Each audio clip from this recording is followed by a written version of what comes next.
रिया। सबसे पहले उसी का ख्याल आया। राहुल सिंह की 8 साल की बेटी अभी तीसरी क्लास में आई है, लेकिन उसे सब पता है जितना किसी हेल्थ वर्कर को पता होता है। कोविड-19 से जुड़ी हर छोटी बड़ी बात, वायरस कैसे अटैक करता है, उससे कैसे बच सकते हैं। रिया ने तो एक वीडियो भी बनाया था, कोरोना वायरस से कैसे बचें। मोहनी मैडम को व्हाट्सएप पर भेजा था। उन्होंने खूब सारी तारीफें की थी। फेसबुक पर भी पोस्ट किया था। हजारों व्यूज मिले थे और सैकड़ों लोगों ने लाइक किया था। भार्गव शर्मा को ये सारी बातें खुद राहुल सिंह ने ही बताई थी। रिया से एक ही बार मिला था भार्गव, 3 साल पहले। तारीख थी 17 जुलाई। रिया का बर्थडे था। 5 साल की हो गई थी रिया। राहुल और रश्मि बड़े धूमधाम से रिया का जन्मदिन मनाना चाहते थे, लेकिन डेंगू बुखार ने सारी प्लानिंग उलट पलट कर दी। पूरे 8 दिन अस्पताल में रहने के बाद छुट्टी मिली थी रिया को, जन्मदिन से सिर्फ 2 दिन पहले। रिया की बीमारी ने राहुल और रश्मि के बीच भी एक दरार सी ला दी थी। राहुल को लगता था कि अगर रश्मि स्कूल नहीं जा रही होती और बुखार आने के साथ ही रिया को डॉक्टर को दिखा देती तो शायद उसकी हालत इतनी नहीं बिगड़ती। गर्मी की छुट्टियों के बाद 25 जून से स्कूल खुले थे। 3 दिन बाद ही रिया को बुखार आ गया। रश्मि को लगा कि मामूली फ्लू होगा, उतर जाएगा। पहले सोचा कि छुट्टी ले ले। राहुल की नई नौकरी थी, उसके लिए छुट्टी लेना आसान नहीं था। रश्मि के लिए भी दिक्कत यह थी कि अभी स्कूल खुले ही थे। उसे लगा कि कहीं प्रिंसिपल ये न समझे कि वो कोई बहाना बना रही है। नौकरी शौक नहीं, जरूरत बन चुकी थी, खासकर जब से नया फ्लैट लिया था।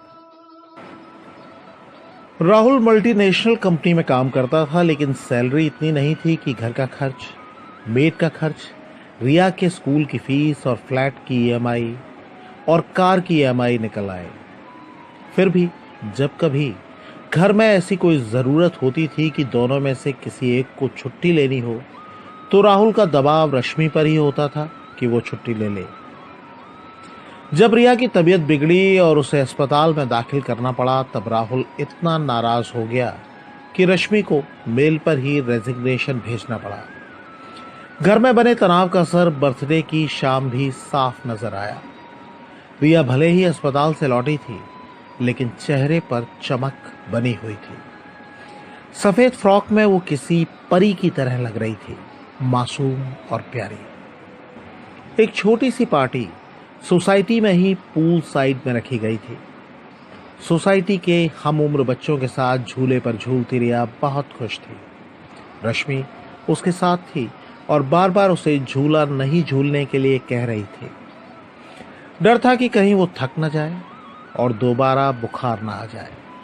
सोसाइटी की कुछ आंटियां हॉस्पिटल की कहानियां पूछ रही थी। रिया किस्से ऐसे सुना रही थी जैसे अपने किसी खेल की कहानी सुना रही हो। राहुल के पापा राकेश सिंह, मम्मी पूजा सिंह और दादी, जिन्हें सब अम्मा जी कह रहे थे, वो भी वहीं थे। तीनों मुरैना से आए थे उसी दिन जिस दिन रिया को हॉस्पिटल में दाखिल किया गया था। राहुल ने पहले बताया था कि उसके पापा रेलवे में क्लर्क थे और 2 साल पहले ही रिटायर हुए थे। अस्पताल में रिया के इलाज का खर्च 8 लाख रुपए से ऊपर चला गया था। राहुल का ग्रुप इंश्योरेंस 5 लाख रुपए का था, जिसमें से इंश्योरेंस कंपनी ने 4.5 लाख का ही बिल पास किया। बाकी रकम राहुल के पिता राकेश सिंह ने चुकाई थी और रिया की बर्थडे पार्टी भी उनकी तरफ से ही रखी गई थी। भार्गव ने राहुल के माता पिता के पैर छुए। दोनों ने ही उन्हें आशीर्वाद देने से ज्यादा कुछ नहीं कहा, लेकिन अम्मा जी ने ऐसे बातचीत शुरू कर दी जैसे भार्गव की पुरानी परिचित हो। पहला सवाल पूछा, तू कहां को है भैया? भार्गव ने जवाब दिया, दिल्ली। अम्मा जी बोली, हम तो मुरैना के हैं, छोटो शहर है, बीमारी भी छोटी ही होगा वहां। जब राहुल को पापा छोटा हो तब एक बार चूहा बुखार फैलो, तभी नेक डर सो लगो, नहीं तो सारे बुखार सर्दी जुकाम सब बीमारी दूध हल्दी में ही ठीक है जाते रहे। बड़े शहर में बीमारी भी बड़ी है, अस्पताल भी बड़े हैं, बिल भी बड़े, लेकिन दिल छोटा है। अम्मा जी चुप होने को तैयार नहीं थी। अब जे बताओ राहुल काई को मुरैना छोड़ के आयो, या के बाबा मुरैना में ही रहे, मास्टर रहते सरकारी स्कूल में, ट्यूशन कभी ना पढ़ायो, लेकिन और भी काम करते रहते। अम्मा जी हाथ फैलाते हुए बोली, बड़ो घर बनायो, वहीं आके पापा भी रहे।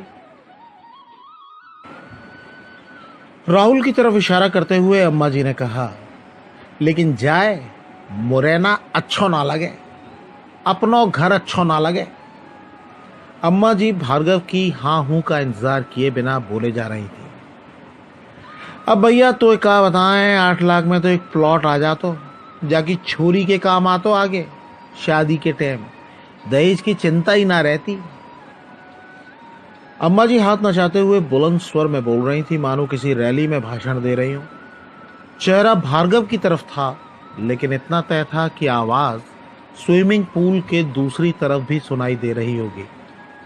राहुल और उसके पापा भी कनखियों से अम्मा जी को ही देख रहे थे। चेहरे के भाव से साफ था कि वो दोनों असहज महसूस कर रहे हैं, लेकिन शायद अम्मा जी को रोकना टोकना या चुप कराना उनके बस में नहीं था। अम्मा जी ने आगे कहा, हम तो समझा के हार गए, तू तो दोस्त है ना, या को तू ही समझा के देख, का रखो है नवेड़ा में, मुई नौकरी भी काई मतलब की ना है, 8 साल से नौकरी कर रहा है, अब भी पापा से ही पैसा मांगे। अम्मा जी सेकंड भर के लिए चुप हुई। अब निशाने पर भार्गव था। चो भैया, तू भी पापा से पैसा मांगे, चल मांग तो होगा, मांगवे में क्या बुराई है, पापा को पैसा भी अपनो ही है। पर अब तो नौकरी कर रहा है, कभी बाप है भी तो कछू दे। अम्मा जी की ट्रेन नॉन स्टॉप थी। हमारी गली में ही रहे राम बाबू, हमारे राकेश के संग को है, पढ़ाई में गोबर हो, कहूँ नौकरी ना मिली, फिर परचून की दुकान खोली, बाको छोरा यही तेरे दोस्त के संग को है, अमेरिका में है, 2 बार मैया बापे भी ले जा चुको है, डॉलर भी भेजे, वहीं से बहन की शादी भई। और एक जे है तेरा दोस्त राहुल, बाप से कहतो रहे मुरैने को घर बेच दो, यहाँ आ जाओ। अरे वाह भैया, कैसे आ जाए, कबूतर के दरवा में हम तो मर जाएंगे, लेकिन जे ना लौटे को। भार्गव अम्मा जी से पहली बार मिल रहा था। वो हैरान था, पहली बार में कोई ऐसे कैसे मन की पूरी किताब खोल सकता है, घर की बात बता सकता है। वहां दूसरे लोग भी थे और वो भी सुन रहे थे, लेकिन अम्मा जी बेपरवाह थी। बीच में एक जुमला भी कहा, साफ कहनो सुखी रहनो। अम्मा जी ने राहुल पर हमले की धार तेज करते हुए कहा, लुगाई ना लौटन देगी, छोरी बुरी ना आए, पर है तो दिल्ली वाली। अगर केक काटने का टाइम ना होता तो अम्मा जी चुप ना होती। उस दिन के बाद से राहुल और भार्गव की बातचीत के दौरान कभी कभी अम्मा जी का जिक्र आ जाता और दोनों मुस्कुरा देते। राहुल ने कई बार कहा है कि उसे लगता है कि उसकी बेटी रिया अम्मा जी का आधुनिक अवतार है। अम्मा जी की तरह उसे पूरी दुनिया की जानकारी है, पूरी दुनिया की फिक्र है और हर किसी के लिए कोई ना कोई सलाह है। कोरोना वायरस की भारत में एंट्री हुई और सरकार ने लॉकडाउन लगा दिया। राहुल के लिए ये पेड हॉलीडे जैसी स्थिति थी। ये भार्गव जैसे दोस्तों को भी दिख रहा था। उसकी फेसबुक टाइमलाइन पर कभी गोलगप्पे तो कभी समोसे की तस्वीरें दिखती थीं। लॉकडाउन के दौरान एक शाम भार्गव और राहुल की बात हुई। राहुल ने भार्गव को बताया कि वो अपना पूरा दिन टीवी पर होने वाली बहस देखने, अच्छा खाना खाने और किसी एक वक्त अम्मा जी से बात करते हुए गुजार देता है। अम्मा जी ने उसे फल सब्जी ना खरीदने की हिदायत दे दी है। अम्मा जी को व्हाट्सएप के वायरल वीडियो देखकर लगता है कि बेचने वाले फल सब्जी पर थूक कर कोरोना के कीड़े हिंदुओं के घर तक पहुंचा रहे हैं। अम्मा जी उसे बार बार कहती हैं कि वो मुरैना आ जाए, लेकिन राहुल का सवाल था कि आए तो कैसे। अम्मा जी के पास जवाब तैयार था। घर में बैठी टीवी तो वो भी देखती हैं। उन्होंने कहा कि हजारों लोग पोटली बांधे बस अड्डे पहुंच गए, सरकार को उन्हें भेजना ही पड़ा। राहुल के पास तो अपनी कार है, क्या वो इतना गया गुजरा है कि आ नहीं पा रहा है। अम्मा ने उस महिला को भी देखा था जो 1400 किलोमीटर दूर से लगातार स्कूटी चलाते हुए अपने बेटे को घर ले आई थी। राहुल को सलाह सिर्फ अम्मा जी से नहीं, रिया से भी मिल रही थी। रश्मि ने जब भी गोलगप्पे या समोसे बनाए, रिया ने जिद लगा के रख दी कि राहुल सोसाइटी के गार्ड को बुलाए, उसे नाश्ते का एक पैकेट दे ताकि वो किसी के जरिए मेड आंटी की बेटी तक उसे पहुंचा दे। लॉकडाउन लगते ही सोसाइटी में सभी मेड की एंट्री रोक दी गई थी। लॉकडाउन का पहला फेज खत्म होने तक राहुल की कंपनी वेलनेस कंपनी में तब्दील हो चुकी थी। अब कंपनी सैनिटाइजर, N95 मास्क और सर्जिकल ग्लव्स बना रही थी। कामकाज के लिहाज से कंपनी एसेंशियल सर्विस के दायरे में आ चुकी थी। ऐसे में लॉकडाउन 2 के दौरान राहुल की मौज खत्म हो गई। चुनौती और चिंता दोनों बढ़ गईं। उसे ड्यूटी ज्वाइन करनी पड़ी। अब रिया गार्जियन के रूप में थी। ऑफिस के लिए निकलने के पहले हर दिन वो तय करती थी कि राहुल ग्लव्स और मास्क पहन ले, अपने बैग में सैनिटाइजर डाल ले। वो राहुल को सोशल डिस्टेंसिंग के नियम भी याद कराती थी ताकि घर से बाहर निकलने पर वो सुरक्षित रहे। राहुल जब घर लौटता तो रश्मि महिलाओं के व्हाट्सएप ग्रुप के जरिए मिली आसपास की जानकारी देती। कौन सी सोसाइटी सील हुई, कौन सी मार्केट खुली। वहीं रिया पूरे दिन टीवी पर चली खबरों का ब्यौरा देती। वो बताती थी कि प्रधानमंत्री कब देश के नाम संदेश देंगे, देश में कोरोना के मामले बढ़कर कहां तक पहुंच गए हैं, घटना और दुर्घटना की जानकारी भी देती। महाराष्ट्र के औरंगाबाद में पटरी पर सोते लोगों पर से ट्रेन के गुजरने की दर्दनाक खबर रिया ने ही राहुल को बताई थी। पटरियों पर बची रह गई रोटियों की तस्वीरों ने 8 साल की उस बच्ची को अंदर तक हिला दिया था। उस दिन रिया ने राहुल से सवाल किया, पापा, क्या इन्हीं रोटियों के लिए लोग घर गांव छोड़ देते हैं? क्या गांव में रोटियां नहीं मिलती? राहुल के पास कोई जवाब नहीं था। इस बीच खबरें आने लगीं कि दिल्ली, मुंबई और दूसरे महानगरों से हजारों लाखों की संख्या में लोग बच्चों और सामान को कंधे पर लिए अपने घर और गांव की तरफ निकल पड़े हैं। मुरैना में मौजूद अम्मा जी राकेश से हर दिन सवाल करती, चो भैया सब आए रहे हैं तो जे तीन ही ना आ सके। राकेश ना अम्मा जी को समझा सकते थे और ना ही राहुल से जिद कर सकते थे। राहुल से जब भी बात होती तो यही कहता, पापा पहले ही घर में काफी दिन बिता लिए हैं, अब कंपनी छुट्टी देने को तैयार नहीं है। सैलरी में तो कटौती हो ही चुकी है, खबर है कि छटनी भी हो सकती है। अगर आपने छुट्टी ली या कहीं आने जाने की बात की तो नौकरी गई समझो। आप तो जानते हैं कि अब रश्मि भी नौकरी नहीं करती है। हर महीने हमारे लिए आपको भी कुछ पैसे भेजने पड़ते हैं। अगर मैं भी घर पे बैठ गया तो समझो सब कुछ आपको ही देखना होगा। राकेश के लिए बच्चे बोझ नहीं थे, लेकिन हर महीने 50,000 रुपए की EMI चुकाना उनके बस में नहीं। पेंशन कुल 28,000 रुपए ही तो थी। जो जमा पूंजी थी उसका कुछ हिस्सा तब निकल गया जब राहुल ने फ्लैट खरीदा। फिर 3 साल पहले जब रिया बीमार हुई तो फिर बिल उनको ही भरना पड़ा। कभी सोचा भी नहीं था कि हॉस्पिटल में 8 दिन बच्चे को भर्ती करने का बिल 8 लाख हो जाएगा। अब भी राहुल की किसी न किसी ज़रूरत के लिए हर महीने करीब 10,000 रुपये भेजने ही पड़ते हैं। 3 साल से कुछ बचत भी नहीं हो पाई है। दिन भर यही उधेड़ बुन चलती रहती है। लेकिन अम्मा जी को कौन समझा सकता था, वो तो रट लगाए बैठी थी। बेटे से कहने पर मन की नहीं हुई तो बहू से कहने लगी, अरे पूजा मोड़ा तो ना सुन रहा है, जागी तो रेलवे भी नाश पीती है गई है। गरीब मजदूरन से थैली भर भर के पैसा ले रहे हैं। भैया हमने तो ऐसी सरकार ना देखी। पूजा ने धीमी आवाज में जवाब दिया, अम्मा जी, सरकार तो टिकट में छूट दे ही रही है। टीवी पर बता रहे हैं मजदूरों का टिकट रेलवे दे रहा है। टिकट का पैसा मजदूरों को देने की जरूरत नहीं है। अम्मा जी गुस्से में थी। जवाब में इसकी झलक दिखी। अरे मोह बता रही, ये सरकार तो बस घंटी घंटा बजवावे।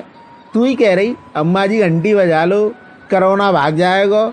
अरे अम्मा आज से घंटी बजाई रही है, 50 साल है गए हैं अम्मा लड्डू गोपाल के आगे घंटी बजा रही है।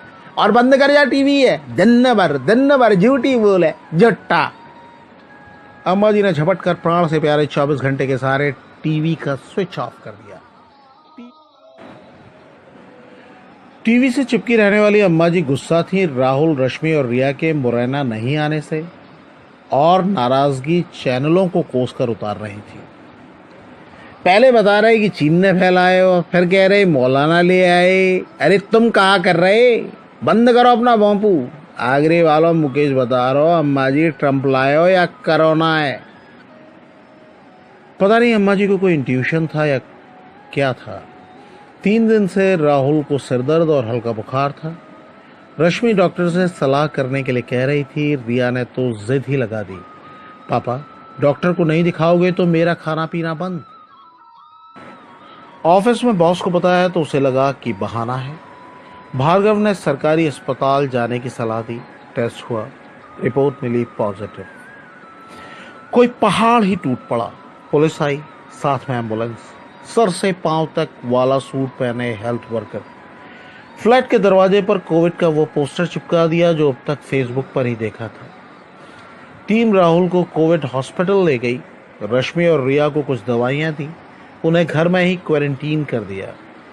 सोसाइटी सील हो गई। पड़ोसी घरों में ऐसे छुप गए मानो कोई भूत देख लिया हो। सोसाइटी के कई लोगों ने मुहिम शुरू कर दी रश्मि और रिया को क्वारंटीन सेंटर भेजने की। उधर अम्मा जी ने घर सिर पर उठा लिया, जिद पकड़ ली नोएडा जाने की। हम दुनिया की बीमारी में देखन जाए, फिर राहुल तो मेरो मोड़ा है, मेरो कलेजा है, मेरी रिया तो अभी पैदा ही भई है, वाने देखो ही कहा है। राकेश समझाने में फेल हो गई कि ये आम बीमारी नहीं है तो राम बाबू को बुलाया। राम बाबू ने कहा, अम्मा जी जाओगी कैसे? लॉकडाउन है, न ट्रेन चल रही है, न बस, न टैक्सी। फिर बुजुर्गों को तो इस बीमारी का सबसे ज्यादा खतरा है। राहुल तो ठीक हो जाएगा, बच्चा है अभी। 40% बीमार तो ठीक हो गए हैं, बस 2 हफ्ते की बात है। अम्मा जी की आंख से आंसू छलक पड़े। जल्दी ही मोटी बूंदों की धार बहने लगी। अम्मा जी बोली, तू ना समझेगो राम बाबू, तैने तो छोरा अमेरिका भेज दियो, मैंने तो राहुल कलेजा से चिपका के रखो। बाकी मैया पूजा है, लेकिन पालो तो मैं नहीं है। बाकी मौड़ी 10 दिना भी गोद में ना खिला पाई। अब राहुल अस्पताल चलो गयो है तो बाकी मौड़ी की बड़ी याद आ रही है। राम बाबू ने हथियार नहीं डाले। वो बोले, अम्मा जी जाओगी कैसे? बस, ट्रेन, कार कुछ तो नहीं चल रहा है। अम्मा जी बोली, राकेश से पूछ ले, जब ये बच्चा आता हो तब याकू गोद में उठा के 3 दिना चलते भये मैं अपनी अम्मा के घर चली जाती। अब उम्र ज्यादा है, 6 दिन लग जाएंगे। सारी दुनिया चल रही है, अम्मा जी ना चल पाएंगी एक पोटली लेके। राम बाबू बोले, अम्मा जी राहुल का घर भी सील कर दिया गया है, वहां भी अंदर नहीं जाने देंगे। अम्मा जी बड़े गले से बोली, पतो है सिपाही नाए लगा रखे हैं और दरवाजा तो बहू खोली देगी। लेकिन अम्मा जी कुछ हो गया तो? राम बाबू ने पूछा। अम्मा जी बोली, तो मर जाऊंगी, अब उम्र बची कितनी है। इस पर राकेश ने कहा, लेकिन अम्मा तुम तो कहती थी मरूंगी तो मुरैना में। अम्मा जी बोली, हाँ बेटा, चाहूं तो मैं अब भी यही, लेकिन देह की मिट्टी कहाँ की मिट्टी में मिलेगी ये ऊपर वालों ही जाने। मेरो मुरैना तो वही है जहाँ मेरी रिया है। इतना कहकर अम्मा जी चुप हो गई। राकेश, पूजा और राम बाबू ने तसल्ली देने लगे, बताने लगे राहुल जल्दी ठीक हो जाएगा, फिर उसे यहाँ बुला लेंगे। रश्मि और रिया भी आ जाएंगी, राहुल को कहेंगे कि नौकरी छोड़ दे, यही रहे। सेकंड भर भी चुप नहीं बैठने वाली अम्मा जी ने खामोशी ओढ़ ली।